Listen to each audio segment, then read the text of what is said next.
ஜப்பான்ல நாரா சிட்டில ஒரு ஃபேமஸான பப்ளிக் பார்க் இருக்கு. இங்க 1200க்கும் மேற்பட்ட சிகா மான்கள் சுதந்திரமா சுற்றி திரிஞ்சிட்டு இருக்கு. மக்கள் லெஜர் டைம்ல அங்க மான்கள் கூட டைம் ஸ்பெண்ட் பண்ணிட்டு போறாங்க. இந்த மான்களும் அங்க வர பார்வையாளர்கள் கூட சகஜமா பழகுது.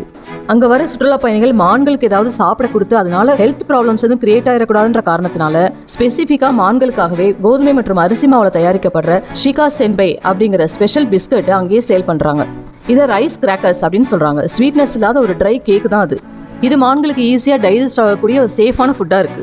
அந்த பிஸ்கட்டை கூட மான்கள் தலையை போ பண்ணி வாங்குற மாதிரி பழகி இருக்கு. இதையும் மக்கள்கிட்ட இருந்து தான் கத்துக்கிட்டு இருந்திருக்கணும். இந்த மான்கள் ஜப்பான்ல புனிதமானதாகவும் நாராவின் அடையாளமாகவும் கருதப்படுது.